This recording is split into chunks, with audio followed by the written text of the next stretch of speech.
Buenos días para todos, Dios los bendiga. Es muy grato encontrarnos aquí hoy para honrar y exaltar el nombre del Señor, agradecerle con corazones alegres, ¿verdad? Con una sonrisa.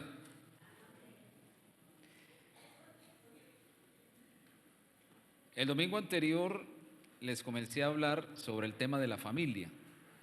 Vamos a estar hablando todo este mes, el mes de junio, y en la primera semana de julio tendremos aquí al doctor Serafín Contreras. Vamos a tener un festival de la familia, habrá conferencias solo para mujeres, solo para hombres, para parejas, para jóvenes. Y el domingo 7 de julio tendremos el culto, no en este lugar, sino para todos, en un lugar que se llama Prestige, en La Badea. Para lo cual estamos incluso con unas alcancías en forma de bus para los hermanos que no tengan para ir. Entonces contratamos los buses para que todos estemos ahí. Y ese día el culto será a las 9:30 de la mañana, un solo culto. Le voy recordando porque ese se nos olvida, ¿cierto? Y muy importante, lleven el almuerzo, porque allá nos vamos a sentar alrededor de mesas, todos. Caben 2.800 personas sentados alrededor de mesas, es un lugar enorme. Ya estuvimos allá observándolo. Y ese día concluiremos el Festival de la Familia con un tremendo almuerzo que cada uno va a llevar. Bueno, bien. Pero entonces el domingo pasado comencé a hablar sobre el noviazgo, porque finalmente el noviazgo es lo que origina un matrimonio, lo que origina una familia. Y el noviazgo también debe ser llevado de la manera, según Dios, de una manera bíblica, de una manera correcta, porque es precisamente en ese estado de noviazgo en que usted elige la persona con la cual va a envejecer, o es lo que se supone, con la que va a criar sus hijos. Entonces el noviazgo se convierte en una etapa de suprema importancia antes del matrimonio. El noviazgo siempre debe ser el preludio del matrimonio. El domingo pasado compartí algunas consideraciones generales. La primera, que el verdadero cristiano siempre debe marcar una diferencia. Estamos hablando del noviazgo, ¿cierto? Primero, oyendo la voz de Dios. Segundo, guardando el pacto con Dios y guardando nuestra santidad. De eso hablé el domingo anterior. La segunda consideración, el cristianismo práctico consiste en morir y resucitar. Morir a nuestra vida anterior, a nuestro estilo mundano y anticristiano, y resucitar a una nueva vida con ideales más altos, que es poniendo la mirada en Dios. Y la tercera consideración fue que Dios es muy contundente al exigirnos consagración y que nunca va a negociar ni su autoridad, ni su palabra, ni su moral. De eso hablé el domingo anterior. Hoy quiero hablar acerca de el relativismo contra el criterio bíblico. Recuerde que el tema de estos 3 domingos es el noviazgo. ¿Por qué hablo del relativismo contrario o adverso al concepto bíblico? Porque nosotros venimos del mundo, ¿cierto? Como cuando los israelitas salieron de Egipto y se fueron a la tierra prometida como pueblo de Dios. Pero dice la Biblia que Egipto no salió de los corazones de ellos, o sea que seguían viviendo como cuando antes eran esclavos del faraón. Y a veces nosotros como cristianos seguimos viviendo como esclavos del pecado. El pecado nos tenía esclavizados allá afuera y venimos a Cristo y resulta que no nos convertimos de verdad, sino que simplemente nos convertimos en simpatizantes o en asistentes ocasionales. Pero yo no voy a hablar a los simpatizantes o a los asistentes ocasionales, sino a los cristianos verdaderos. Cristiano verdadero es el que sigue a Cristo en sus conceptos, en sus preceptos, en sus mandamientos, en su palabra. Entonces, allá en el mundo, en el estilo que nosotros teníamos y vivíamos antes, vivíamos básicamente bajo unos conceptos relativistas. El relativismo es una corriente filosófica que básicamente lo que dice es que lo que es bueno es lo que es bueno para usted y lo que es malo es lo que es malo para usted, y que usted no tiene por qué imponerle lo que es malo o bueno a otras personas, que eso es un concepto personalmente suyo. O sea que si para usted está bien robar, pues usted roba porque para usted eso es bueno. Entonces el relativismo lo que hace es que de manera particular cada uno de nosotros establecemos nuestros propios criterios de vida.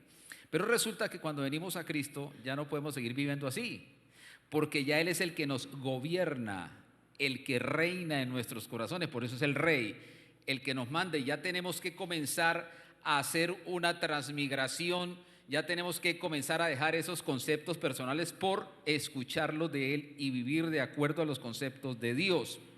Entonces, estos valores y conceptos fundamentados en el secularismo relativista son los que allá afuera nos ayudan a establecer los criterios: qué es bueno, qué es malo, qué es normal, qué es anormal, qué es pecado, qué no es pecado, qué es permitido y qué no es permitido.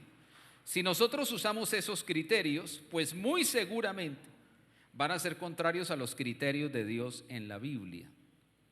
Entonces, vamos a ver 4 conceptos que se ven dentro del relativismo y finalmente el concepto bíblico. El primer concepto se le denomina el concepto estadístico, que es el matemático cuantitativo. Ejemplo, hacemos una encuesta en los colegios de Pereira y en las universidades, en los barrios, preguntando lo siguiente: ¿las relaciones sexuales dentro del noviazgo son buenas o son malas? ¿Qué cree usted que arrojaría la encuesta? Preguntando por todas partes eso. ¿Las relaciones sexuales dentro del noviazgo son buenas o son malas? ¿Es normal o es anormal? La estadística, yo me atrevería a decir que quedaría más o menos de la siguiente manera: 98% son buenas, 1% entrevista a los cristianos, son malas, el otro 1% no sabe, no responde, porque siempre hay gente que no sabe, no responde. Entonces, ¿qué tenemos ahí? Que la mayoría aprueba las relaciones sexuales dentro del noviazgo. A eso es lo que se le llama el concepto estadístico o el matemático cuantitativo, al de las famosas mayorías, que si la mayoría lo hace, es bueno, y si la mayoría dice que es bueno, entonces es bueno, ¿verdad? Ahora, ¿qué es lo que dice el concepto bíblico respecto a la opinión de las mayorías? Ojo, no siempre las mayorías están equivocadas, pero muchas veces están equivocadas. Como cuando la mayoría pensaba hace más de 500 años que la Tierra era cuadrada, ¿se acuerdan? Y la mayoría estaba equivocada. Solo una muy escasa minoría opinaba diferente. Mire lo que dice Jesús respecto a este tema en Mateo 7:13. Mateo capítulo 7.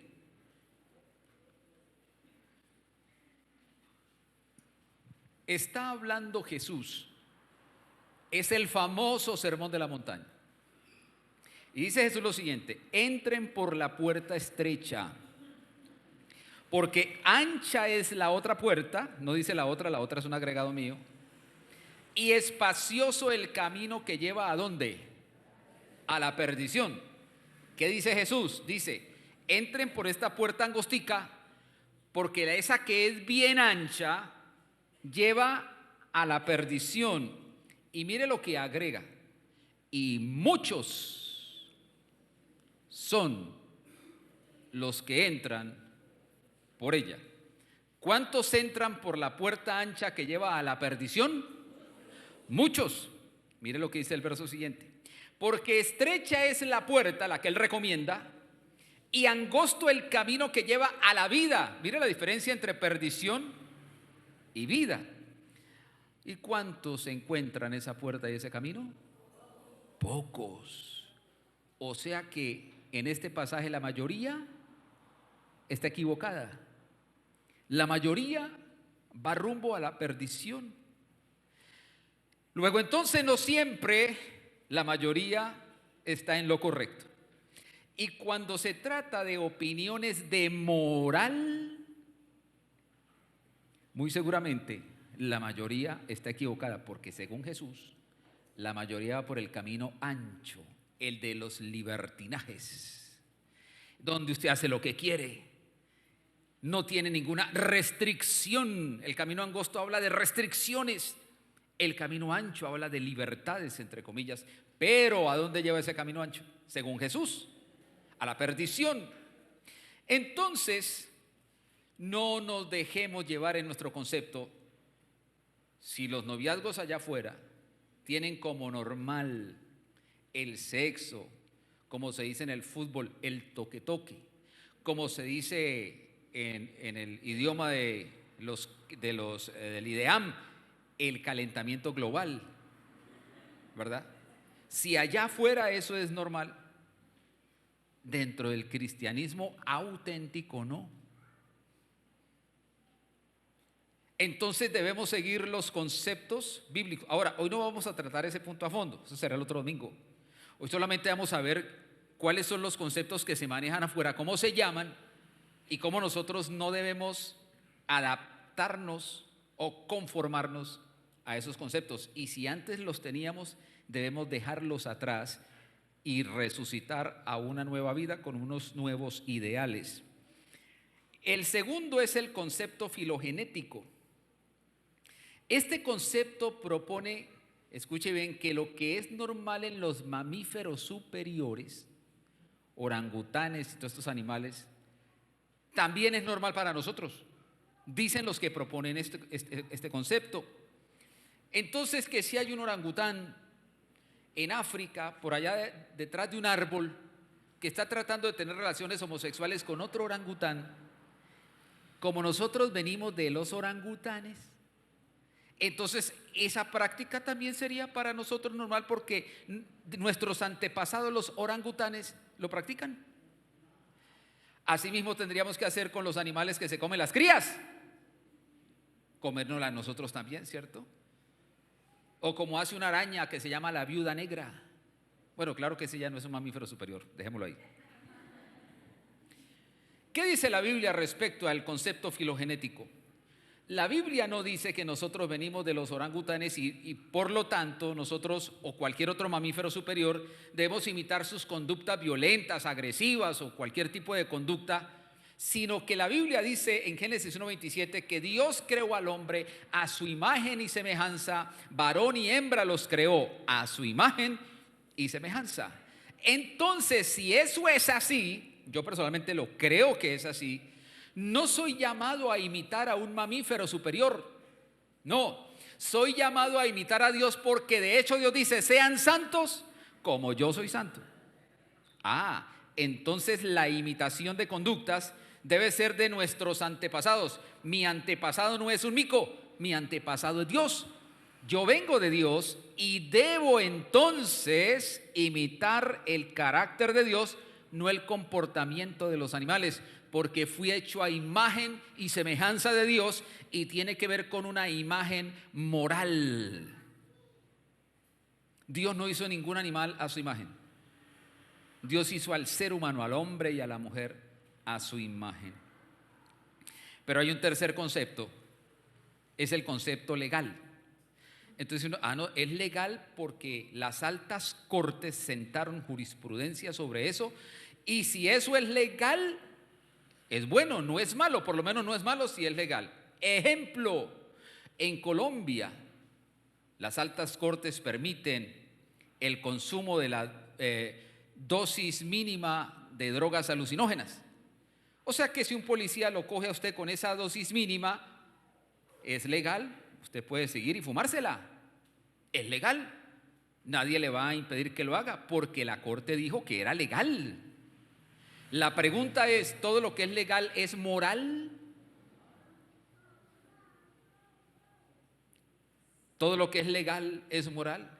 También el aborto es legal. ¿Sabe cómo le dicen? Interrupción del embarazo. Técnicamente hablando, ¿qué es? Es un homicidio, matan al niño, ¿cierto? Lo despedazan en el vientre de su mamá y lo sacan por pedazos. Entonces al homicidio ahora se le dice interrupción. Bueno, entonces cuando un sicario mate a alguien no le digan que fue un homicidio, digan que fue la interrupción del proyecto de vida de esa persona. Interrumpió su proyecto de vida. Con eso no se ve tan malo, con ese término de asesinó. Pero estamos en medio de una sociedad de doble moral que defiende los derechos de los gatos, de los perros, pero no de los niños. Y el primer derecho de los niños es el derecho a la vida. No es el derecho al colegio, es el derecho a la vida, el primero. El derecho a la vida. Entonces, ese concepto legal que viene de los jueces, que viene de la jurisprudencia, no siempre es moralmente aceptado. ¿Qué dice la Biblia al respecto? Hay una cita en el libro de los Hechos, capítulo 4, verso 19, donde allí los discípulos, los apóstoles de Jesús, después de la resurrección del Señor, están predicando, obedeciendo al mandamiento que el Señor les dio, consignado en Mateo 28 y en Marcos 16, de ir y predicar el evangelio a todas las naciones. ¿Para qué? Para que la gente se salve y no vaya al infierno. Pero entonces algunas autoridades religiosas de Israel llaman a los apóstoles y le dicen: les prohibimos que sigan predicando la resurrección en Jesús. Jesús les había dicho: les ordeno que vayan y prediquen. Las autoridades les dijeron: les prohibimos que prediquen.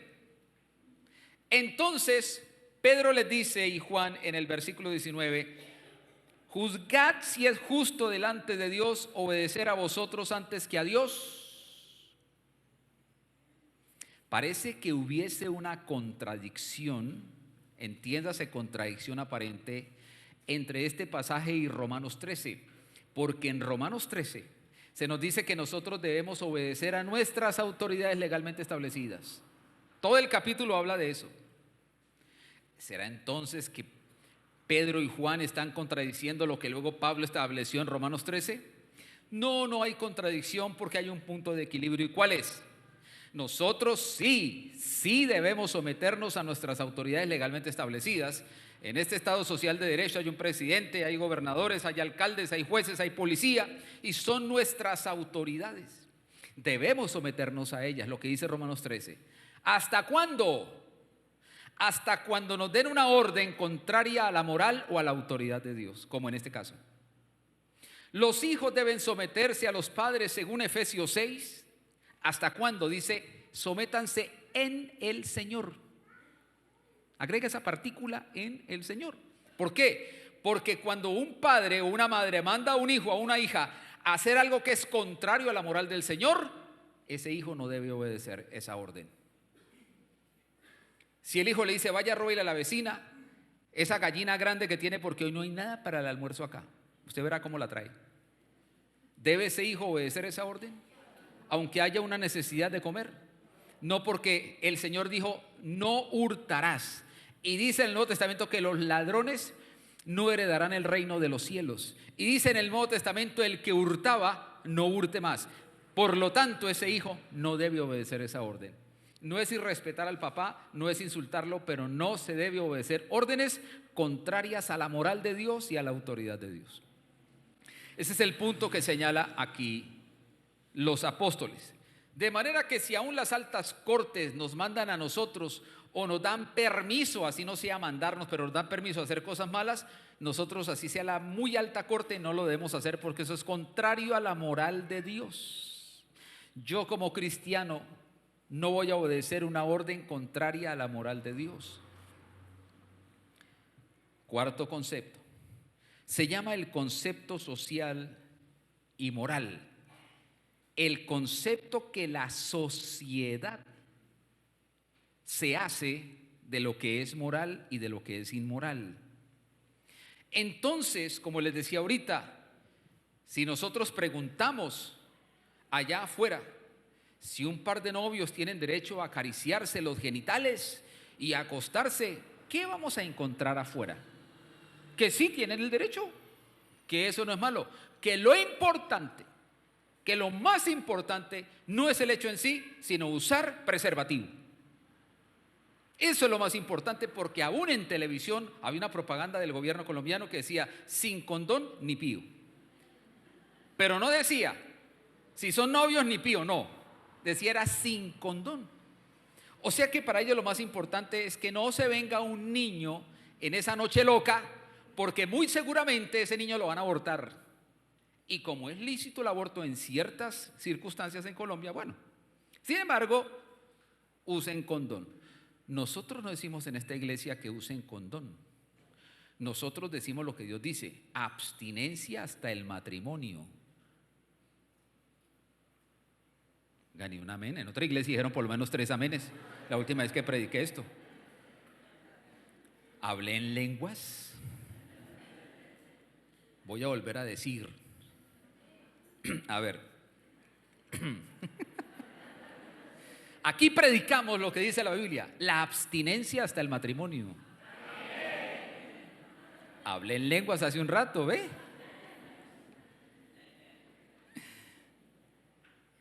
Nosotros no somos llamados a establecer los criterios de allá afuera, aunque vivimos en esos criterios mucho tiempo. Para algunos no es malo hacerse una emborrachadita de vez en cuando, siempre y cuando no llegue a la casa a pegarle a su mujer. Pues bueno, ahí la señora va aguantando. Pero ¿qué dice la Biblia de los borrachos? ¿Que irán a la cantina del cielo? Dice: no heredarán. No heredarán, o no entrarán, o no irán al reino de los cielos. Eso dice la Biblia de borrachos. Entonces, yo ya debo dejar de pensar que como mi compadre dice que tomarse unos traguitos de vez en cuando eso no es malo, entonces yo sigo los conceptos de mi compadre, pero ahora que soy cristiano, yo tengo que elegir entre los conceptos de mi compadre y los de mi padre. ¿Qué concepto voy a seguir? El concepto social y moral. Les voy a dar un ejemplo de algo que está pasando hoy, siglo XXI, año 2019.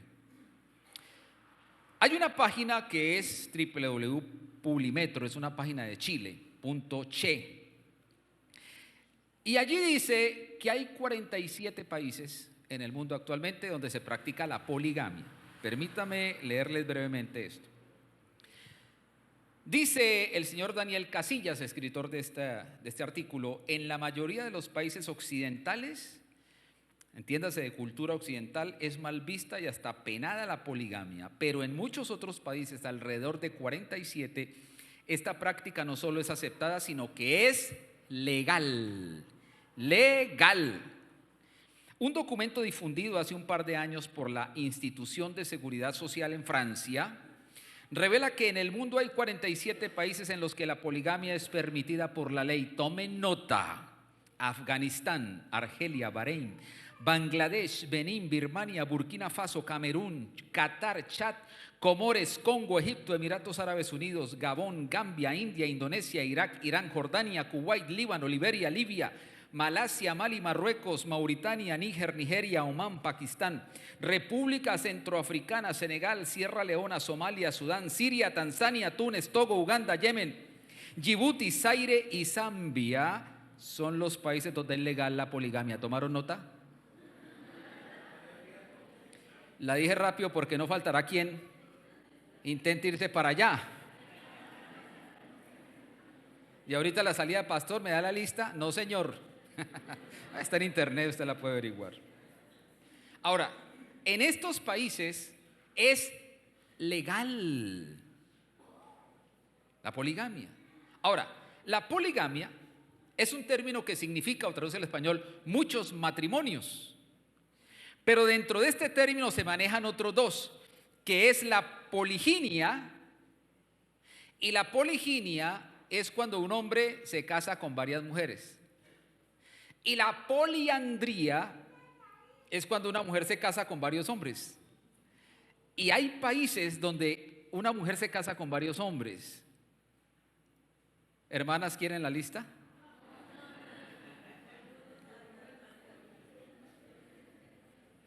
Pero también hay una nueva modalidad que se llama matrimonio grupal, ¿sabían? El matrimonio grupal es que más de un hombre se casa con más de una mujer y forman una sola familia. Y cuando nacen los hijos, todos crían el niño. Es tierno. Ahora, tanto la poligamia en sus formas diferentes como la unión libre, como la unión entre personas del mismo sexo, no fue lo que Dios estableció en el huerto del Edén. Lo que Dios estableció fue que Él unió en matrimonio a un hombre con una mujer para que tuvieran hijos. Y así se desarrollara la raza. Y así se ha desarrollado la raza, porque donde las mujeres y los hombres dejen de tener hijos, se acaba la raza.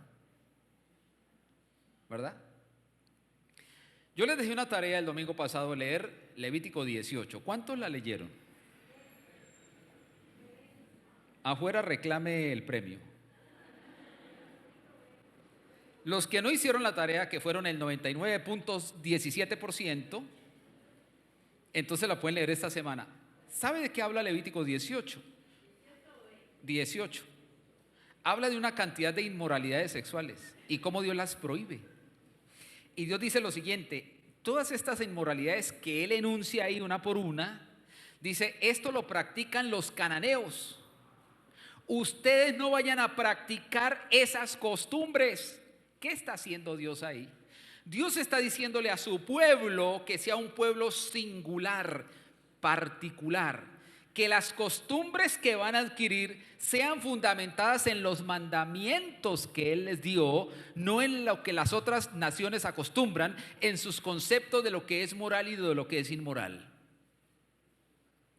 Si allá afuera el noviazgo de su prima, el noviazgo de su sobrino, el noviazgo de su amigo incluye una cantidad de cosas que la Biblia prohíbe, usted no debe seguir, si es un cristiano auténtico, ese mismo estilo.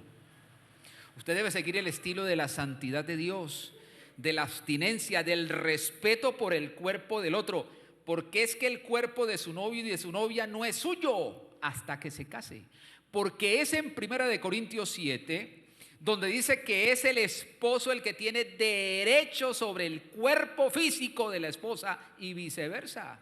No dice que es de novios. Así es de que no se coma el pastel que no le pertenece todavía. Cómprelo primero, porque cuando se llega a una panadería, usted no le mete la mano al pastel y prueba. No, usted tiene que comprarlo primero para hacer eso. Y cuando lo compre, únteselo, haga lo que quiera, pero mientras no lo compre, usted no lo puede tocar. ¿Qué le dice el dueño de la panadería cuando usted hace eso y es un desmovilizado? El dueño. Entonces, lo que Dios enseña con respecto al matrimonio es que en todos debe ser honroso el matrimonio y el hecho sin mancilla, ¿cierto? Es lo que enseña la Biblia. Hay muchos pasajes que la Biblia enseña sobre el matrimonio, que es lo que nosotros debemos adoptar igual de los noviazgos. Entonces, no es el concepto social moral de una sociedad que según la Biblia es perversa. Por eso dice la Biblia, sean salvos de esta perversa generación.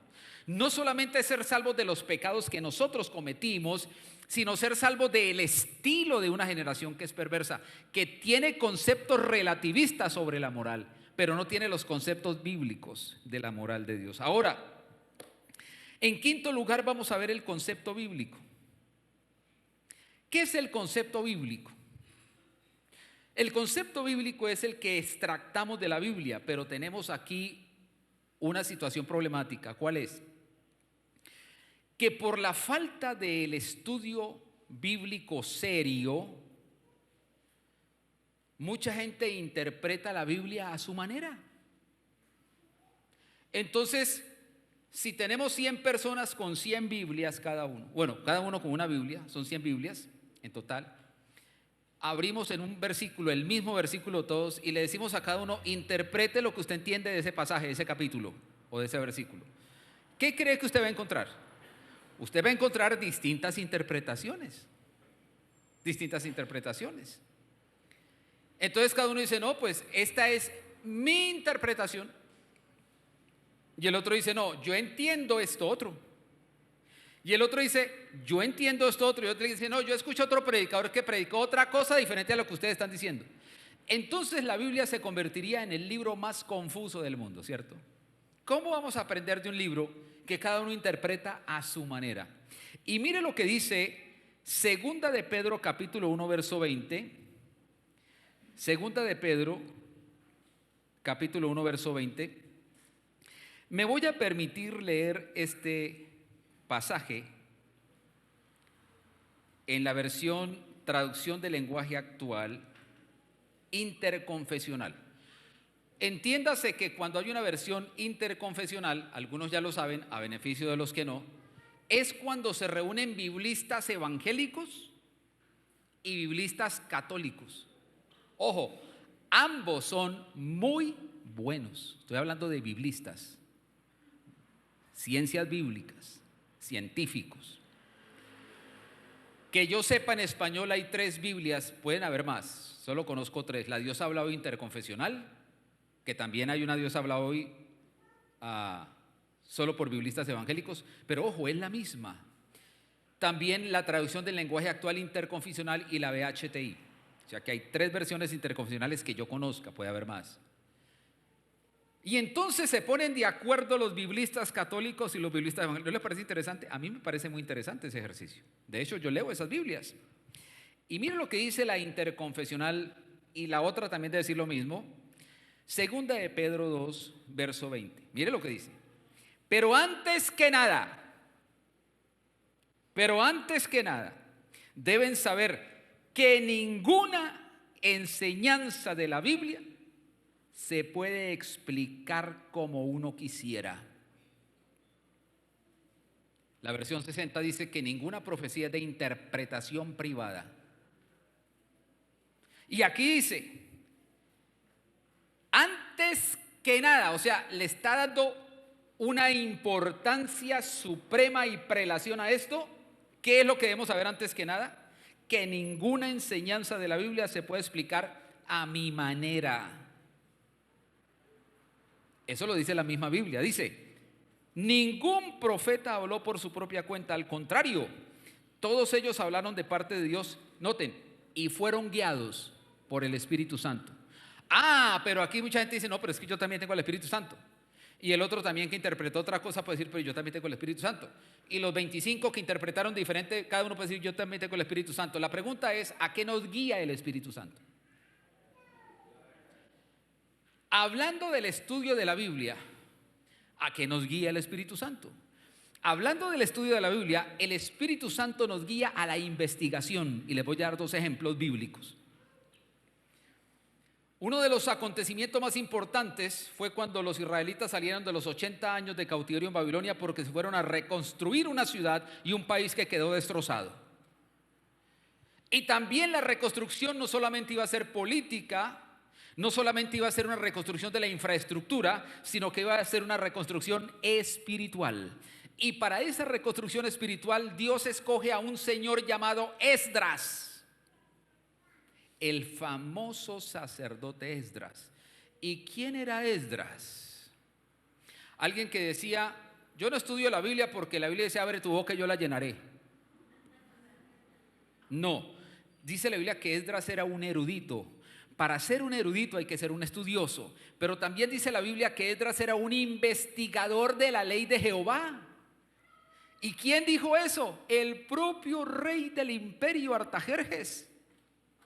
Artajerjes reconoció que Esdras era un erudito en la ley de Dios, porque investigaba, estudiaba la ley de Dios, y Dios usa a ese hombre erudito, investigador, para enseñar la reconstrucción al pueblo de Israel después del cautiverio en Babilonia. En el Nuevo Testamento hay otro caso, un tal Saulo de Tarso, rabino él, erudito, aventajaba a todos sus compañeros de estudio y llegó a estudiar 40 años de educación personalizada al lado de un tal Gamaliel, una eminencia de rabino en Israel. Con esos 40 años de estudio, luego Dios llama a Saulo. Saulo se convierte y además Dios le sigue enseñando sobre lo que Saulo ya sabía de la ley. Damas y caballeros, el Espíritu Santo no nos guía a la pereza intelectual. El Espíritu Santo no nos guía al anti-intelectualismo. El Espíritu Santo nos guía al trabajo, al estudio, a la investigación. Eso es lo que dice acá. A eso los guió el Espíritu Santo. Así mismo Isaías, así mismo fue Moisés, un hombre muy capacitado. Con eso no estoy diciendo que si uno no tiene 40 años de estudio no puede estudiar la Biblia. Lo que estoy diciendo es que los conceptos bíblicos se buscan bajo una investigación seria. El doctor Birkler, que es un profesor de hermenéutica, escribió en su libro, en su tratado de hermenéutica, 6 principios por los cuales uno puede encontrar el extracto de la enseñanza del texto bíblico. Y se los voy a mencionar, solo mencionarlos. Si usted quiere más ampliación, debe matricularse en la Universidad Gilio, que tenemos aquí los martes y los jueves, y ahí les explico mucho más a fondo el tema. Por ahora solamente será una mención. Hay que tener en cuenta, escuche la palabra análisis. Análisis. Hay que tener en cuenta que hay que hacer varios análisis del texto bíblico para poder extractar lo que dice el texto, no lo que yo quiero que el texto diga. ¿Estamos ahí? No lo que yo quiero que el texto diga, lo que el texto dice. Entonces, el primer análisis es el análisis histórico y cultural, que considera ese medio histórico y cultural en el cual el autor escribió para poder entender sus alusiones, sus referencias o sus propósitos. Moisés escribió hace ya más de 3000 años. Y Moisés escribió en medio de una sociedad muy diferente a la nuestra, en una época muy rústica, diferente a la nuestra. Esta es una época muy tecnificada, con un idioma y unas costumbres muy diferentes a la época.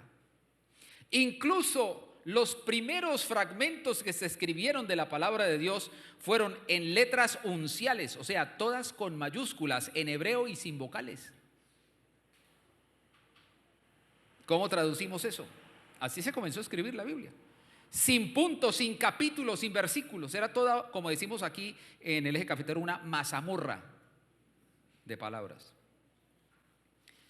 Entonces, nosotros al estudiar como mínimo ese contexto histórico y cultural en que se escribió ese versículo, nos ayuda entonces a saber qué fue lo que Moisés quiso decir en ese momento. Un ejemplo que lo he puesto porque es muy sencillo. Moisés escribió que el hombre no debe usar ropa de mujer ni la mujer ropa de hombre. ¿Se acuerdan? Eso está en la Biblia. ¿Cuántos han leído eso? Tarea, leer el Pentateuco. Si yo leo ese pasaje bajo mi pensamiento cultural occidental, entonces lo que yo puedo decir mínimo es, bueno, yo no me voy a poner un vestido como el de la hermana, una falda, sino yo me pongo un pantalón de estos. Y a eso yo le llamaría ropa de hombre, ¿verdad? Bueno, las mujeres pueden usar un pantalón más femenino, pero lo que usted no va a ver en Colombia son hombres con falda o con vestidos plisados o cosas así. Si yo no estudio el concepto, si yo no analizo de manera cultural e histórica ese pasaje, pues yo pienso que entonces allá los israelitas usaban, los hombres usaban pantalón y las mujeres vestido. Pero resulta que al analizarlo me doy cuenta de que los hombres también usaban túnica, al igual que las mujeres. Entonces, ¿dónde estaba la diferencia? La diferencia estaba entre unos colores y unas contexturas, eso era toda la diferencia. Pero la túnica era igual, era un vestido largo. Esto para explicarme qué es un análisis histórico y cultural. El segundo análisis es el contextual. Cuando usted coge un versículo de la Biblia, no debe sacar el versículo, enmarcarlo y hacer de eso su propia doctrina. Ejemplo, lo uso mucho también porque la gente lo usa mucho.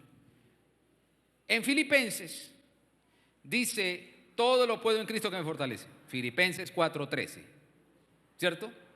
Entonces yo cojo el versículo, lo enmarco, lo pego ahí en la pared. Todo lo puedo en Cristo que me fortalece. ¿Y qué es todo? Pues todo. O sea que si es todo, yo puedo comprar el barrio en que vivo, porque todo lo puedo en Cristo que me fortalece. Entonces voy a averiguar cuánto vale Cerritos, porque voy a comprarlo, porque todo lo puedo en Cristo que me fortalece. Voy a tener otras 3 esposas más, porque todo lo puedo en Cristo que me fortalece. O sea, yo puedo coger ese versículo y voltearlo como yo quiera, ¿cierto? ¿Qué es el estudio contextual? La palabra contextual viene de texto. Y la palabra texto viene de tejido. Una cobija es un tejido, ¿verdad? Una cobija no son una cantidad de pedacitos de tela, no, es uno entero. Y todo ese tejido está unido por hilos, ¿verdad? De eso se trata el texto bíblico. El texto bíblico no son versículos como retazos sueltos, forman parte de un tejido y hay que buscar el contexto remoto, el inmediato o el contexto lejano. Entonces, el contexto de Filipenses 4:13 es el 12, el 11 y el 10. Es un contexto inmediato. Y ahí dice Pablo: yo sé vivir en abundancia, con plata, sin plata, con comida, sin comida, porque todo lo puedo en Cristo que me fortalece. Entonces, ¿a qué se refiere el versículo 13? A lo que alude en el 11, en el 10, en el 13, en el 12. De que todo lo puede en cuanto a ¿qué? En cuanto a vivir con abundancia y con escasez. Hay un ejemplo de contexto remoto cuando Jesús dice: todo lo que pidieres en oración creyendo lo recibiréis. Todo. ¿Y qué es todo? Todo. Pero si yo saco ese versículo sin tener en cuenta el contexto de la misma enseñanza en cuanto a las peticiones, que es el tema, pues yo me voy a confundir porque pero yo estoy pidiendo un Ferrari y nada. Y lo estoy haciendo con fe.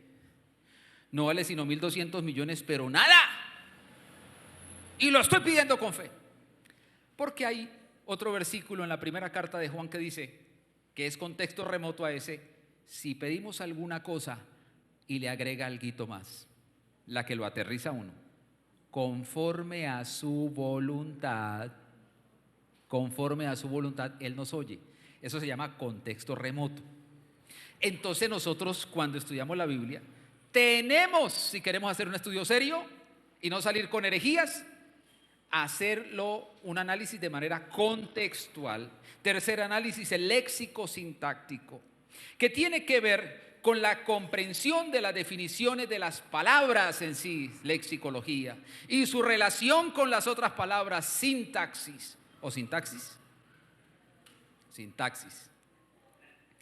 Entonces, al mezclar la lexicología con la sintaxis, tenemos el estudio léxico-sintáctico, porque la Biblia fue escrita no en español, fue escrita en hebreo y en griego, y dentro del griego fue escrita con algunos dialectos, no solamente un solo dialecto, y el hebreo tiene como lengua mamá al arameo, entonces toca también estudiar arameo para saber lo que quiere decir esa palabra realmente en el original.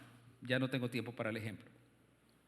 En quinto lugar, el quinto análisis, el teológico, que estudia el nivel de comprensión teológica cuando se dio la revelación para averiguar el sentido del texto. ¿Qué conocimiento teológico tienen las personas que escucharon ese pasaje? ¿Y qué conocimiento teológico nosotros tenemos? El análisis teológico. Y en sexto lugar, el análisis literario, porque la Biblia está escrita en varios estilos literarios. Por ejemplo, hay 5 libros que se llaman libros poéticos, que son Job, Salmos, Proverbios, Eclesiastés y Cantares. Son los libros poéticos de la Biblia y se llaman poéticos porque el estilo literario es poesía, que tiene unas características particulares la poesía hebrea, muy diferente a la poesía en español.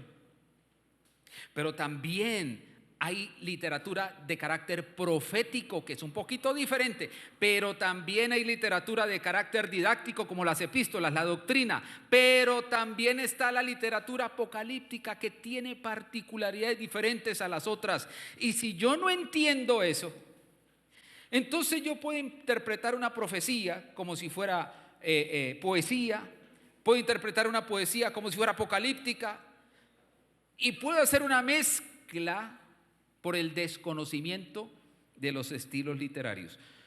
Cuando tengo en cuenta esos 6 análisis, es cuando más me acerco a lo que dice el mensaje bíblico.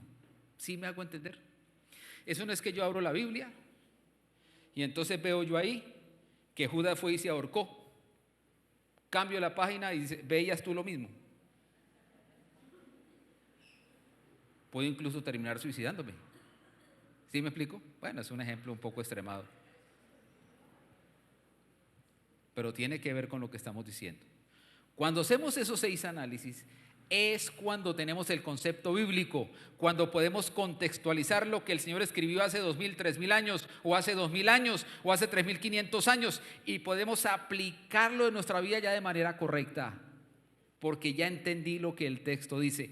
Y ahí es ahí donde ya puedo sacar el concepto bueno o malo, normal anormal, pecado o no pecado, permitido o no permitido, y uno más, conveniente y no conveniente. Y déjeme ponerle un ejemplo final, con esto termino. Es pecado que si yo voy para la costa en mi auto, salgo de Pereira, me voy a gastar 12, 15 horas o no sé cuánto. Y una joven me dice, pastor, yo también voy para la costa, ¿será que me puede llevar? ¿Es pecado que yo me vaya solo en mi auto con esa joven de la iglesia? ¿Es pecado? Además, la joven no tiene plata para el pasaje, yo le puedo solucionar el problema. Estoy haciendo una obra de caridad. ¿Es pecado? No es pecado. No es pecado. La pregunta ¿es conveniente para el testimonio de ambos? Entonces nosotros también tenemos que aprender a distinguir entre pecado y conveniente. Porque los novios pueden decir, pero nosotros estamos por aquí en la costa solos, pero no estamos haciendo nada malo. Pueda que no lo estén haciendo. ¿Por qué tenemos esa mente tan corrompida? Pueda que no estén haciendo nada malo, pero ¿es conveniente para el testimonio de ellos y de la iglesia donde asisten? ¿Ustedes creen que los inconversos van a creer que no están haciendo nada? Me van a decir, mire esos evangélicos como son de hipócritas, allá diciendo que el pecado, y mire, por allá nos encontramos una parejita del centro evangelístico, bueno, aquí no, de otra iglesia, en la costa, por allá en San Andrés, por allá solos. Entonces, el Hijo de Dios debe distinguir, porque afuera uno dice, a mí no me importa lo que digan de mí, a mí no me importa que me critiquen, cada uno verá, yo no vivo el qué dirán de los demás. Resulta que el cristiano sí tiene que vivir también del que dirán, porque debe guardar su testimonio. Pero claro, usted puede decir, no, ahora sí el pastor se nos extremó. Se volvió a chapado a la antigua. No, yo les voy a demostrar el otro domingo qué es conveniente y qué no es conveniente. Y ya usted decide si obedece la palabra de Dios o no, no la mía. Ojalá yo me hubiera inventado estas bellezas. Yo solamente estoy transmitiendo lo que veo en el texto bíblico. ¿Por qué? Porque yo no quiero tener sobre mis hombros la responsabilidad de que si alguien fracasa aquí en su noviazgo y luego en su matrimonio, yo no le advertí, yo no lo instruí, yo no le enseñé. Si alguien fracasa, que fracase no por culpa mía, ni por culpa del liderazgo de acá. Que por lo menos estemos advertidos, para que cuando vengan los problemas, las dificultades, entonces no digan, pastor, usted sabía y por qué no me dijo. Entonces yo les voy a decir, ¿verdad? Y ya usted decide obedecer a Dios o no obedecerlo. Y toda predicación que nosotros hacemos aquí no es para el mal de la gente, no es para aguarles la fiesta, no es para meterlos en lo que no nos importa, no, las enseñanzas que damos aquí es para el bien de todos, es para su bien, es para el bien de sus hijos, de sus nietos, de los que más adelante van a tener una novia, un novio y se van a casar. ¿Sabe qué es lo que nosotros queremos? Que se casen bien y que sean realmente felices y cumplan el propósito de Dios. No que están pidiendo aquí consejería a los 2 años. Ay, yo quiero divorciarme. Ay, ya, ella me dejó. Ay, él tiene otra. Y uno, yo le dije. No, le estamos diciendo desde ahora. Vamos a orar. Señor, gracias por tu palabra. Abre nuestros oídos a tu palabra. Ayúdanos, Señor, a ser fieles a tu palabra, obedientes a ella, en el nombre de Jesús. Amén.